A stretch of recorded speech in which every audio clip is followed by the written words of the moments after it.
West Seattle Trails project has a few different components. There's a community engagement around trail mapping. There's the creation of a trail map, so a walking route that has all the trail network. It's also about a wayfinding system, so a series of kiosks and other signage that contributes to the overall signage for the system. And we did a lot of community outreach and engagement and working with community groups, schools, really a long list of community organizations to get them involved in the whole process of the trail mapping and getting the wayfinding system built.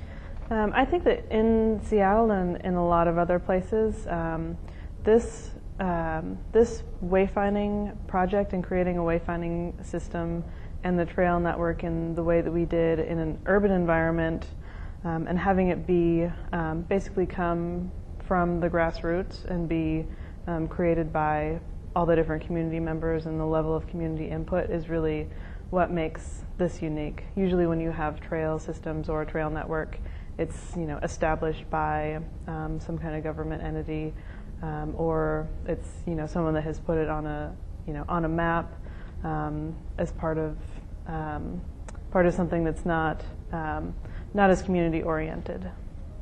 Some of the challenges for us would be just managing that level of community involvement, because it takes a lot of staff time. That's the biggest thing, is the staff time that it takes to manage the different applications for the capital cost of the wayfinding system, staff time to go be at fairs and festivals, staff time to go out and actually walk the trails and go and figure out what is out on the ground yourself, so that you're not putting a map together where you haven't necessarily walked all the trails to see what they're like for yourself. So I think the whole project and the amount of time it took was one of the barriers. At the same time, I think the amount of hours that the community and that different neighborhood activists and people going to schools, the time that was spent in those arenas and at that level is what is really impressive to me. Because Feet First, where I work, is involved with a lot of the policy level change that happens citywide, we were able to talk to people from the Seattle Department of Transportation and work with them on how are we going to get the wayfinding system built, how are we going to, what kind of policies need to be changed, how can we make it easier in other neighborhoods for the same process to happen, what kind of permitting procedures, which is an incredibly bureaucratic thing to try and wade through. All of those things we were able to do because we had that established relationship. And so now Seattle's pedestrian master plan, and we're working with project manager for that, to be able to take this work and see how it's going to incorporate into the pedestrian master plan on a citywide level. So we have those connections, and all those links have been established. Once we actually have the system in place, when the kiosks are actually out in the neighborhoods and you can see, are people using them, are people taking the maps away, and just to see what it's like, out in the neighborhoods.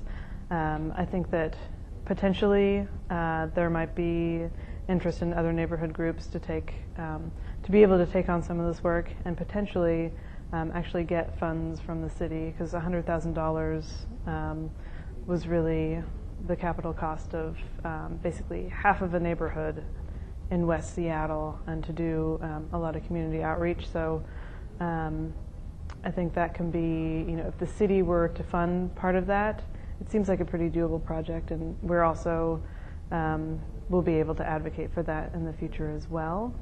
So I think it's just a matter of using this project as a model and seeing which pieces of it other people can take on. And there's already interest in the northeast area of Seattle for community councils and community members and neighborhood organizations. We've already met with them and started this Northeast Trails Alliance and just doing some of the groundwork for that. So that's already happening.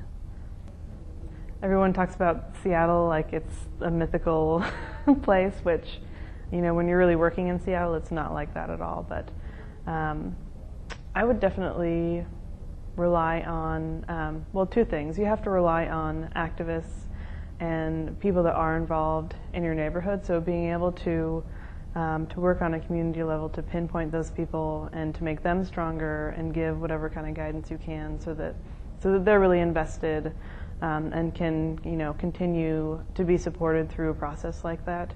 Because for us, really, you know, there's only a small handful of people that were really leaders in their neighborhood that ended up helping us make this entire thing happen.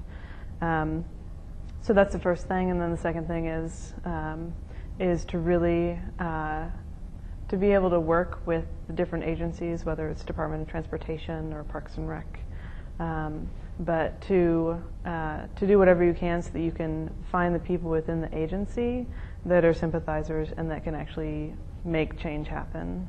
So that's the other connection. I think those two connections together are a really good foundation for creating a similar project.